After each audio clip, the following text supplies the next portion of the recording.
కామారెడ్డిలో గల శ్రీ రామకృష్ణ వైదిక ధర్మపీఠం ఆధ్వర్యంలో ప్రతి సంవత్సరం వేద విద్యార్థులకు ప్రతి సంవత్సరము గాయత్రి ధారణ కార్యక్రమం ఉంటుంది.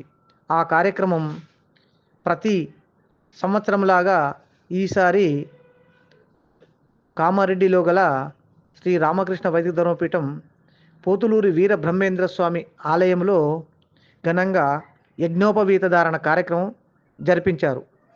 ఈ కార్యక్రమం డాక్టర్ శ్రీలవంచ కృష్ణమాచార్యులు వేద పాఠశాల చైర్మన్, ఫౌండర్ వారి ఆధ్వర్యంలో ఈ కార్యక్రమం జరిగింది. దీనికి ముఖ్య అతిథులుగా రాజు పాటిల్ 35వ వార్డు కౌన్సిలర్గా వారు వచ్చారు. ముఖ్య అతిథిగా ఆలయ అధ్యక్షులు సంగయాచారి, అదేవిధంగా దేవాచారి డాక్టర్ గారు మరి కార్యక్రమాన్ని దగ్గరుండి జరిపించారు. శ్రీలవంచ కృష్ణమాచారి ఆధ్వర్యంలో జరిగిన ఈ కార్యక్రమానికి వారి తల్లిదండ్రులు, ఏదైతే విద్యార్థులు ఉన్నారో విద్యార్థుల తల్లిదండ్రులు హాజరై ముఖ్యంగా ఈ వేద విద్యకు ఉన్నటువంటి యొక్క ప్రాముఖ్యత ఏమిటంటే ప్రతి ఒక్కరికి వేద విద్యను అందించాలనేటువంటి దృఢ సంకల్పంతో ఈ వేద పాఠశాలని 2021లో ప్రారంభించి 2022లో వేద విద్యార్థులను చేర్చుకొని ఇప్పటి వరకు 49 మంది విద్యార్థులకు మరి మా పాఠశాలలో ఘనంగా చదువు నేర్పిస్తూ వారిని ఒక పూజారిగా తీర్చిదిద్ది పంపించడమే 3 సంవత్సరాల వరకు ఈ కోర్సు. ఏమంటే ఎవరికి కూడా ఒక పైసా తీసుకోకుండా ఫ్రీగా, కులముతో పని లేకుండా ఎవరైనా రావచ్చు, ఎవరైనా నేర్చుకోవచ్చు. ఈ కార్యక్రమాన్ని చాలా మంది వీక్షించి కనుల పండుగగా ఉందని కొనియాడారు. చాలామంది భక్తులు వచ్చారు. వివిధ గ్రామాల నుండి, జిల్లాల నుండి తల్లిదండ్రులు, భక్తులు పెద్ద సంఖ్యలో పాల్గొన్నారు. పాఠశాల డైరెక్టరు శ్రీలవంచ దేవేంద్రాచారి మరి ఆయన విదేశాల్లో ఉంటూ ఈ పాఠశాలకు మరి తన వంతు సహాయ సహకారంగా ప్రతి నెల కార్యక్రమానికి జరిగే విధంగా ఎన్నో ఖర్చులను ఇచ్చేటటువంటి శ్రీలవంచ దేవేంద్ర ఆచార్యులు, ఇంకా మరి డైరెక్టర్ రవికుమార్ ఆచారి, డైరెక్టరు శరత్ కుమార్ ఆచారి, సభ్యులు పాల్గొన్నారు. ఆచమ్య ప్రాణానాయమ్యః మీ అందరూ చెప్పండి. ఆచమ్య ప్రాణానాయమ్యః అందరూ కలం నిలబడుకోండి. మీరు గాయం పట్టుకోండి. కలం నిలబడుకోండి. ఓం కేశవాయ స్వాహా.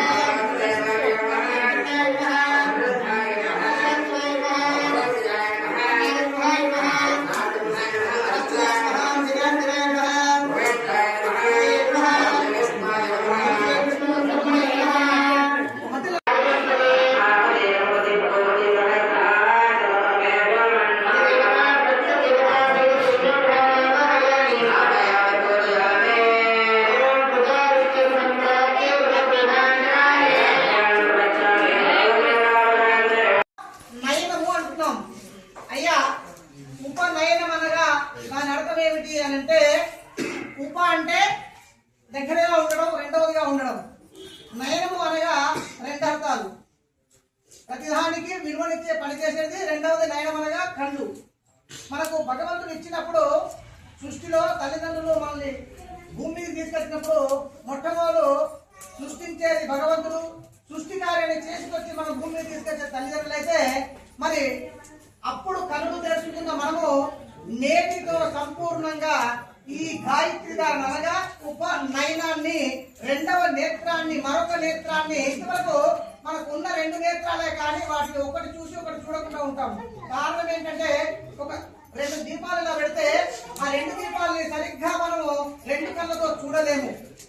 అందుకనే ఇప్పుడు ఉపనయనం చేస్తున్నాం. ఇంకొక నేత్రాన్ని మనము భగవంతుని ద్వారా తీసుకుంటున్నాము. అదే గాయత్రి ద్వారా మనకు రెండవ జన్మను, అంటే ఇప్పుడు మనము ఇంతవరకు ఉన్నటువంటి జన్మ ఏదైతే ఉంది అంటే అది మనము శూద్రుల కింద లెక్క.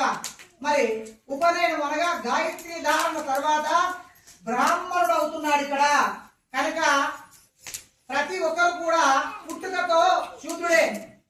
కనుక ఈ గాయత్రి ధారణ తర్వాత ప్రతి ఒక్కరూ బ్రాహ్మణుడే. మరి బ్రాహ్మణ పుట్టుకతో ఎక్కడా రాదు. బ్రాహ్మణత్వం రావాలంటే ఇది రెండవ జన్మగా గాయత్రి ద్వారా. మరి మనకు అందరం కూడా ఈ సందర్భంగా ఎందుకు చెప్పుకుంటా ఈ మాట అంటే అది కేవలం ఎవరు వేయాలయ్యా అంటే మొట్టమొదలు మనకు గురువులు ఎవరయ్యా? తల్లి, తండ్రి, తర్వాత గురువు. భగవంతుడు మనకు కనపడుతున్న తల్లిదండ్రులే మనకు తొలిదైవం. కనుక ఈ ఉపనయనాన్ని తల్లిదండ్రులు ముఖ్యంగా పిల్లవాడికి ధారణ చేయాలి. గురువులు సమక్షంలో చేయిస్తారు, కానీ తల్లిదండ్రులు లేకుండా ఉపనయనాన్ని చేయకూడదు. ఎందుకంటే రెండవ జన్మలు ఇచ్చువారు కూడా వాళ్ళే, ముక్తికి కారకులు. ఇప్పుడు ఉపదేశం చేయాల్సింది ఎవరు అంటే మొట్టమొదటి తండ్రి చేయాలి. ఏ ఉపదేశమైనా తండ్రి చేయాలి, తర్వాతనే గురువు, తర్వాతనే దైవం. కనుక ఈ ఉపనయన కార్యక్రమంలో అయ్యా నువ్వు గాయత్రి పట్టుకున్నావు కదా, సర్టిఫికేట్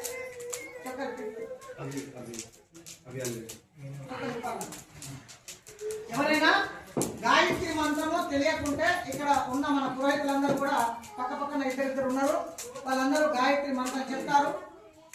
తప్పు లేకుండా మైక్లో కూడా చెప్తుంటారు. దాన్ని ఉచ్చరిస్తూ గాయత్రి వేయాలి. ఓం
నయనము అంటున్నాం. అయ్యా ఉపనయనం అనగా దాని అర్థం ఏమిటి అని అంటే ఉప అంటే దగ్గరగా ఉండడం, రెండవదిగా ఉండడం. నయనము అనగా రెండు అర్థాలు. ప్రతిదానికి విలువనిచ్చే పని చేసేది రెండవది. నయనం అనగా కళ్ళు. మనకు భగవంతుడు ఇచ్చినప్పుడు సృష్టిలో తల్లిదండ్రులు మనల్ని భూమి మీద తీసుకొచ్చినప్పుడు మొట్టమొదలు సృష్టించేది భగవంతుడు. సృష్టి కార్యాన్ని చేసుకొచ్చి మనం భూమి మీద తీసుకొచ్చే తల్లిదండ్రులు అయితే మరి అప్పుడు కనులు తెలుసుకున్న మనము నేటితో సంపూర్ణంగా ఈ గాయత్రి ధారణ అనగా ఉపనయనాన్ని, రెండవ నేత్రాన్ని, మరొక నేత్రాన్ని, ఇంతవరకు మనకు ఉన్న రెండు నేత్రాలే కానీ వాటిని ఒకటి చూసి ఒకటి చూడకుండా ఉంటాం. కారణం ఏంటంటే ఒక రెండు దీపాలు ఇలా పెడితే ఆ రెండు దీపాలని సరిగ్గా మనము రెండు కళ్ళతో చూడలేము. అందుకనే ఇప్పుడు ఉపనయనం చేస్తున్నాం. ఇంకొక నేత్రాన్ని మనము భగవంతుని ద్వారా తీసుకుంటున్నాము. అదే గాయత్రి ద్వారా మనకు రెండవ జన్మను, అంటే ఇప్పుడు మనము ఇంతవరకు ఉన్నటువంటి జన్మ ఏదైతే ఉంది అంటే అది మనము శూద్రుల కింద లెక్క. మరి ఉపనయనం అనగా గాయత్రి ధారణ తర్వాత బ్రాహ్మణుడు అవుతున్నాడు ఇక్కడ. కనుక ప్రతి ఒక్కరు కూడా పుట్టుకతో శూద్రుడే. కనుక ఈ గాయత్రి ధారణ తర్వాత ప్రతి ఒక్కరూ బ్రాహ్మణుడే. మరి బ్రాహ్మణ పుట్టుకతో ఎక్కడా రాదు. బ్రాహ్మణత్వం రావాలంటే ఇది రెండవ జన్మగా గాయత్రి ధారణ. మరి మనకు అందరం కూడా ఈ సందర్భంగా ఎందుకు చెప్పుకుంటా ఈ మాట అంటే, అది కేవలం ఎవరు వేయాలయ్యా అంటే, మొట్టమొదలు మనకు గురువులు ఎవరయ్యా? తల్లి, తండ్రి, తర్వాత గురువు. భగవంతుడు మనకు కనపడుతున్న తల్లిదండ్రులే మనకు తొలి దైవం. కనుక ఈ ఉపనయనాన్ని తల్లిదండ్రులు ముఖ్యంగా పిల్లవాడికి ధారణ చేయాలి. గురువులు సమక్షంలో చేయిస్తారు, కానీ తల్లిదండ్రులు లేకుండా ఉపనయనాన్ని చేయకూడదు. ఎందుకంటే రెండవ జన్మలు ఇచ్చువారు కూడా వాళ్ళే, ముక్తికి కారకులు. ఇప్పుడు ఉపదేశం చేయాల్సింది ఎవరు అంటే మొట్టమొదటి తండ్రి చేయాలి. ఏ ఉపదేశమైనా తండ్రి చేయాలి, తర్వాతనే గురువు, తర్వాతనే దైవం. కనుక ఈ ఉపనయన కార్యక్రమంలో అయ్యా నువ్వు గాయత్రి పట్టుకున్నావు కదా, సర్టిఫికేట్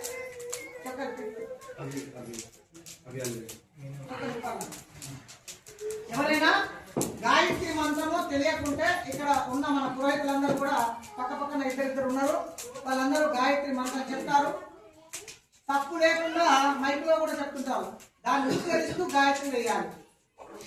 ఓం సహస్రశీర్ష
మీరందరూ కూడా మీ కులగోత్రాన్ని మీరు చెప్పుకోవచ్చు. కానీ ఇక్కడ ఈ పుత్రులందరూ ఎవరు అంటే శ్రీ రామకృష్ణ వైదిక ధర్మపీఠము వేద పుత్రులు, వేద పాఠానికి పుత్రులు వీళ్ళు. కనుక శ్రీ రామకృష్ణ వైదిక ధర్మపీఠ నానావిధ సహ కుటుంబస్య క్షేమ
కళ్యాణం చేసుకున్న తర్వాత సన్యాసం తెచ్చుకుంటారు. ఇప్పుడు వేద పాఠశాలకు వెళ్ళి ఓకేనా. ఎక్కడికి వెళ్తున్నావు, ఎందుకు వెళ్తున్నావు, సన్యాసము ఎందుకు వెళ్తున్నావు? ఇప్పుడే వేద పాఠశాల తర్వాత కళ్యాణం చేసుకున్న తర్వాత హరీష్ తెచ్చుకుంటా మెల్లగా. ఎక్కడికి వెళ్తున్నావు, ఎందుకు వెళ్తున్నావు? సన్యాసం పుచ్చుకోవడానికా? సన్యాసం అవసరం లేదు, మంచిగా వేదం నేర్చుకుని వేదం తర్వాత కళ్యాణం చేసుకున్న తర్వాత ఎక్కడికి వెళ్తున్నావు, ఎందుకు వెళ్తున్నావు? సన్యాసం పుచ్చుకోవడానికి. అవసరం లేదు, వేదం నేర్చుకో, వేదం తర్వాత కళ్యాణం చేసిన తర్వాత ఎక్కడికి వెళ్తున్నావు, ఎందుకు వెళ్తున్నావు? సన్యాసం పుచ్చుకోవడానికి. సన్యాసం ఇప్పుడు అవసరం లేదు, మంచిగా వేదం నేర్చుకొని తర్వాత కళ్యాణం చేసుకున్న తర్వాత సన్యాసం పుచ్చుకుంటాం. వేద పాఠశాలకు వెళ్ళి అయిపోయిందా?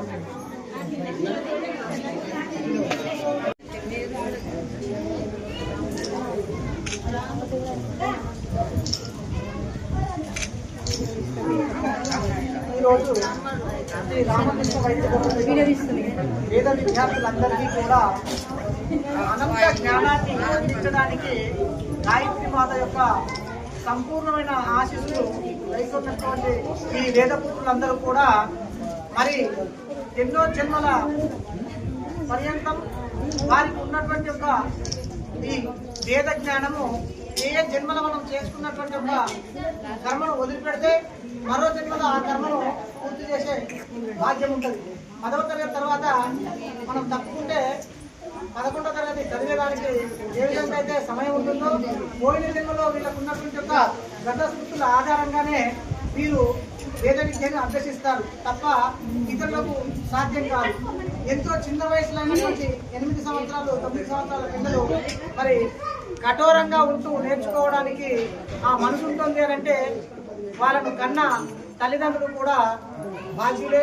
వాళ్ళు కూడా సమృద్ధిగా వేద విద్యకు నిలయమైనటువంటి ఒక ఆలయంలో వాళ్ళ గృహం ఉండాలి.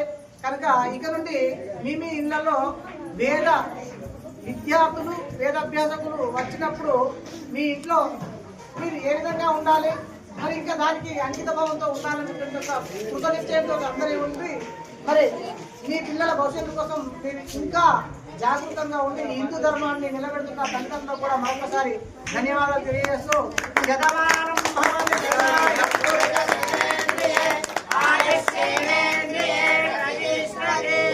ఆయుష్మాన్ భవ మనోవాంఛ పరసిద్ధిరస్తు సరస్వతి మాత కటాక్ష సిద్ధిరస్తు.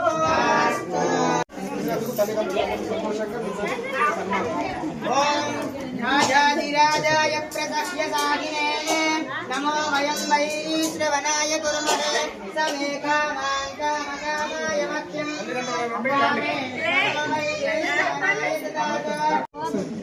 వస్తుంది అందరిది పండుగ